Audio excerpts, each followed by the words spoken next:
ഈശോ മിശിഹായിക്ക് സ്തുതിയായിരിക്കട്ടെ. ഈ കാലഘട്ടത്തിൽ പരിശുദ്ധ അമ്മയെക്കുറിച്ചുള്ള ചിന്തകൾ നമ്മളേറെ കേട്ടുകൊണ്ടിരിക്കുകയാണ്. പ്രത്യേകിച്ച് ശാലോമിലൂടെ കേൾക്കുന്തോറും മടുപ്പ് ഒട്ടുമില്ല നമുക്ക്. മറിച്ച് നമ്മൾ പരിശുദ്ധ അമ്മയോടുള്ള ഭക്തി കൂടുകയാണ്, സ്നേഹം കൂടുകയാണ്. റോസറി വാർ ആരംഭിച്ചതാണ്, ഇപ്പോൾ ദാവീദിൻ്റെ കോട്ട കെട്ടിക്കൊണ്ടിരിക്കുകയാണ്. പ്രിയമുള്ളവരെ, കഴിഞ്ഞ ആഴ്ച ആദ്യത്തെ എൻ്റെ എപ്പിസോഡിൽ ഞാൻ പങ്കുവച്ച ചിന്തയിൽ ഞാൻ പറഞ്ഞായിരുന്നു, പരിശുദ്ധ അമ്മ നമുക്ക് മാതൃകയും മധ്യസ്ഥയുമാണ്. മധ്യസ്ഥയാണെന്നുള്ള കാര്യം നമ്മൾ ഏറെ അനുഭവിക്കുന്നതാണ്. നമുക്കിനി ശ്രദ്ധിക്കേണ്ടത് എങ്ങോട്ടാണ്? പരിശുദ്ധ അമ്മ എപ്രകാരം നമുക്ക് മാതൃകയാകുന്നു എന്ന കാര്യത്തിലേക്ക് ശ്രദ്ധ പോകണമെന്ന് ഞാൻ ആവശ്യപ്പെട്ടായിരുന്നു. അപ്പോൾ ഇന്ന് നമ്മൾ ചിന്തിക്കാൻ പോകുന്നത്, കഴിഞ്ഞ തവണ ഈ കൊറോണയുടെ കാലത്ത്, ഈ 144ൻ്റെ കാലത്ത്, ഈ പരിമിതികളുടെ കാലത്ത് ഒറ്റപ്പെടലിൽ എങ്ങനെ പരിശുദ്ധ അമ്മ നമുക്ക് മാതൃകയാകുന്നു എന്നാണ് നമ്മൾ പറഞ്ഞത്. ഇന്ന് അതിൻ്റെ ബാക്കി എന്നതുപോലെ പറയാൻ പോകുന്നത്, അന്ന് ഒറ്റപ്പെടലാണ് നമ്മൾ വെല്ലുവിളിയായിട്ട് അവതരിപ്പിച്ചതെങ്കിൽ ഇന്ന് മറ്റൊരു വെല്ലുവിളി അവതരിപ്പിക്കുകയാണ്. ഈ ടോക്കിൻ്റെ പാറ്റേൺ ആദ്യം അങ്ങ് പറഞ്ഞേക്കാം, അപ്പോൾ എളുപ്പമുണ്ട്. നിങ്ങൾക്ക് അറിയാം, ഇവിടം വരെ ആയി, ഇത്രത്തോളം എത്തി എന്നൊരു ധാരണ കിട്ടുമല്ലോ. ഞാൻ ഇന്ന് പറയുന്നത്, ഇന്നത്തെ കാലഘട്ടത്തിലെ ഒരു വെല്ലുവിളി അവതരിപ്പിക്കുന്നു, ആ ഇഷ്യൂ നിങ്ങളുടെ മുമ്പിലേക്ക് പ്രസൻറ്റ് ചെയ്യുന്നു.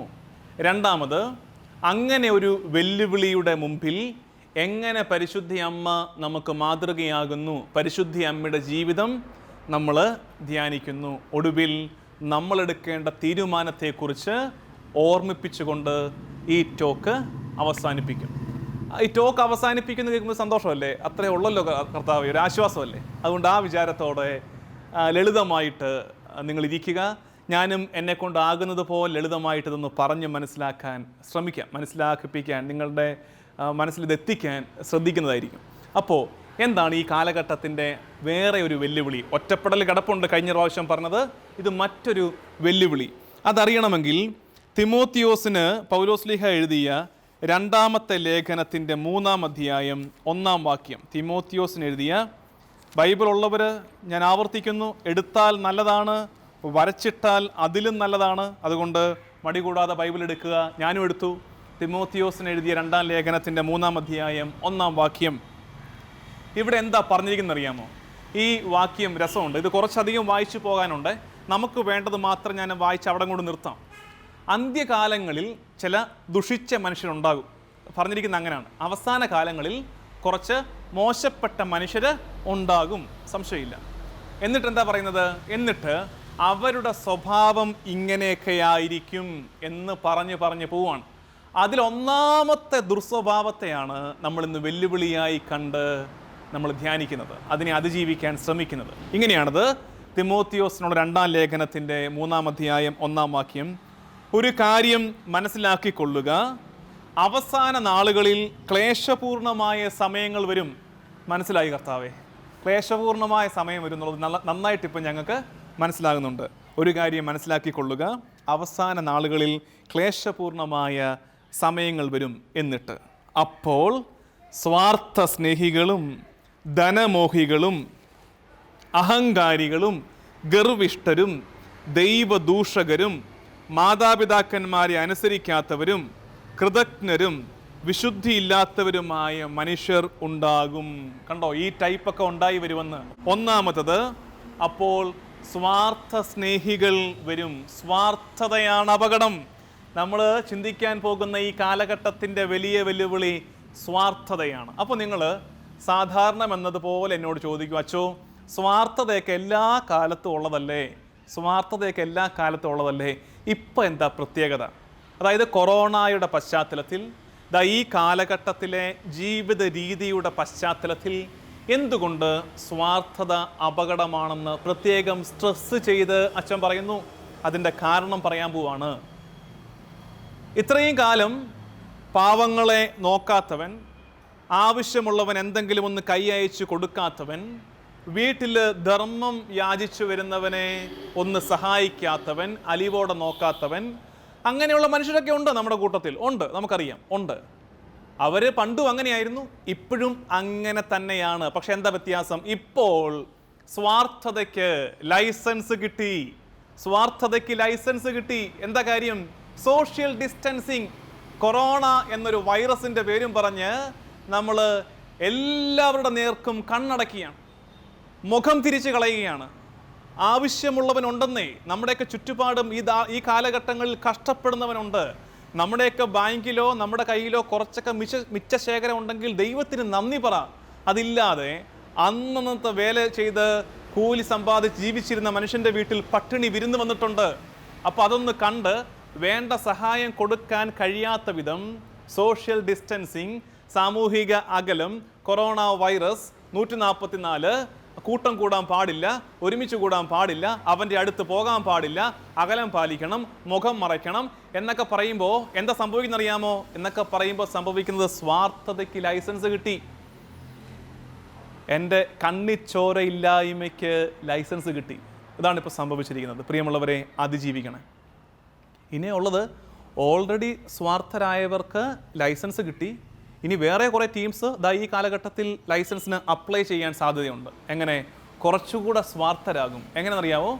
സ്വന്തം ഭാവിയെക്കുറിച്ച് വല്ലാണ്ടങ്ങ് കൺസേൺഡ് ആകും. അയ്യോ, ഇനിയുള്ള കാലമൊക്കെ എങ്ങനെയാണോ എന്തോ എപ്പോഴാണോ എല്ലാം തകരുന്നറിയാമോ, അതുകൊണ്ട് എൻ്റെ കാശ് ആർക്കും കൊടുക്കാതെ പിടിച്ചു വെച്ചോണം.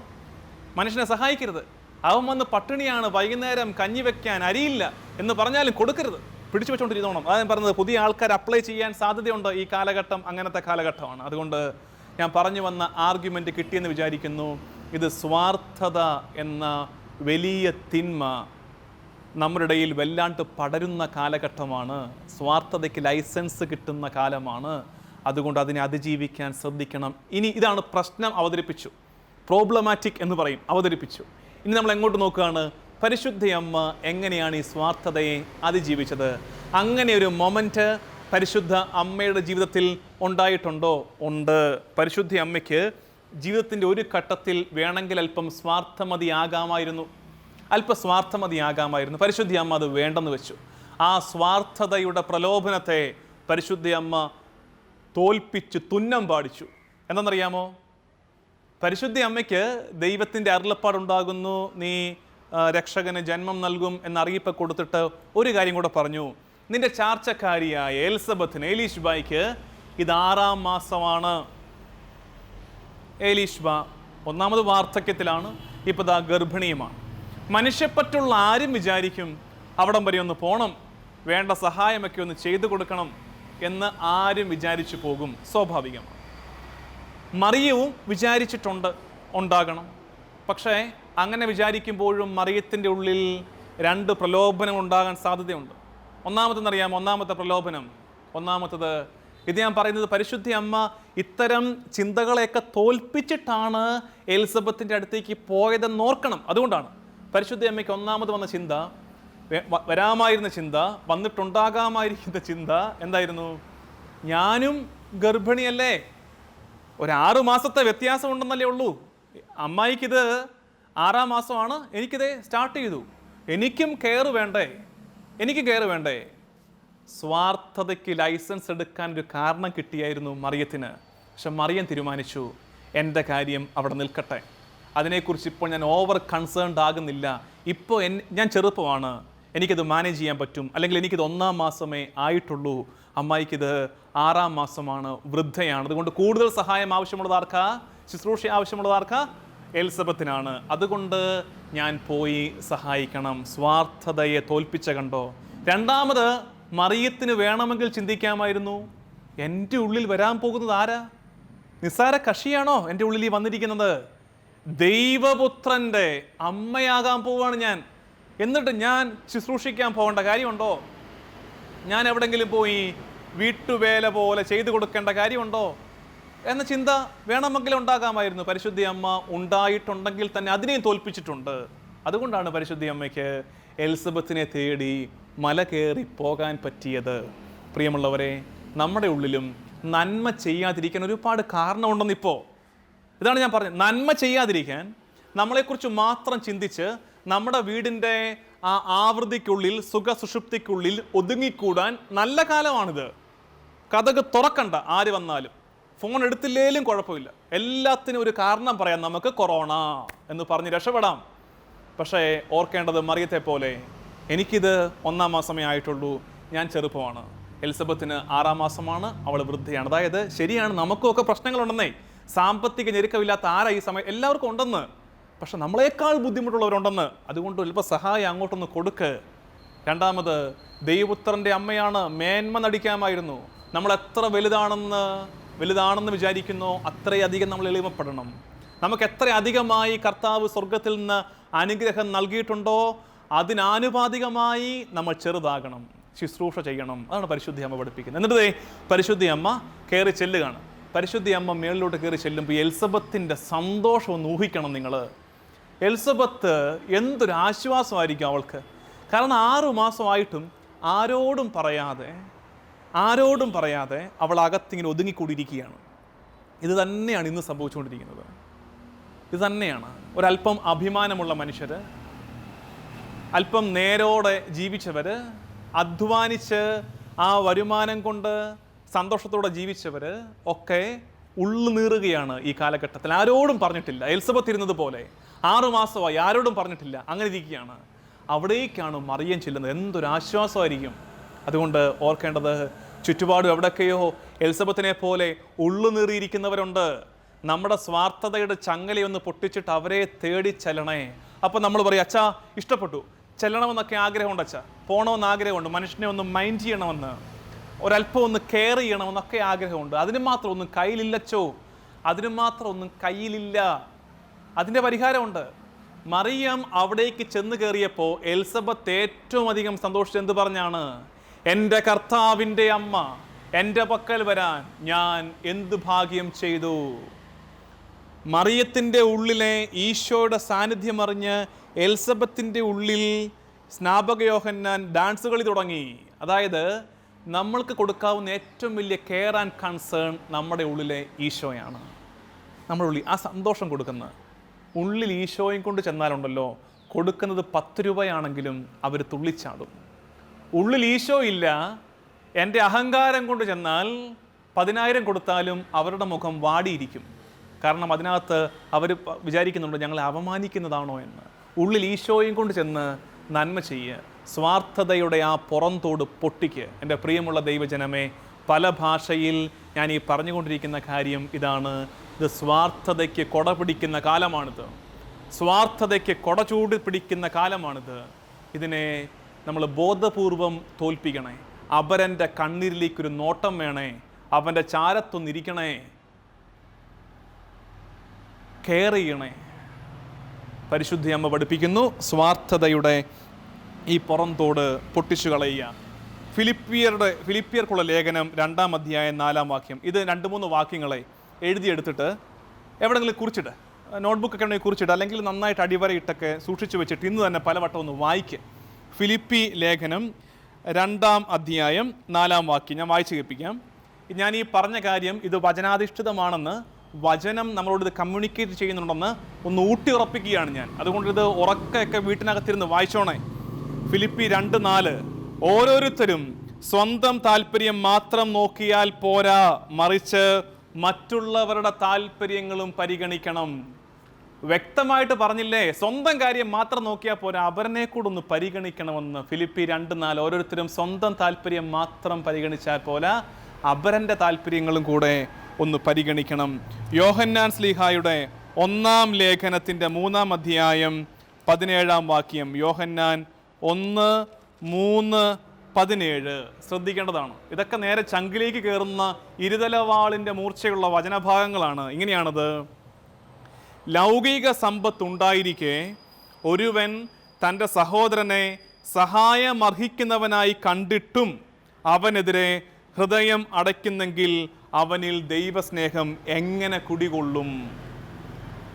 കയ്യിൽ കാശുണ്ട്, മറ്റൊരാളെ സഹായം അവകാശം ഉള്ളവനായിട്ട് കണ്ടു, അത്യാവശ്യമുള്ളവനായിട്ട് കണ്ടു, എന്നിട്ടും സഹായിക്കുന്നില്ലെങ്കിൽ എൻ്റെ കുഞ്ഞെ, നിൻ്റെ ഉള്ളിൽ എങ്ങനെ ദൈവസ്നേഹം കുടികൊള്ളുമടാ എന്നാണ് ചോദ്യം. സുഭാഷിതങ്ങളുടെ പുസ്തകം 21-ാം അധ്യായം 13-ാം വാക്യം. സുഭാഷിതങ്ങളുടെ പുസ്തകം 21-ാമത്തെ അധ്യായം 13-ാം വാക്യം.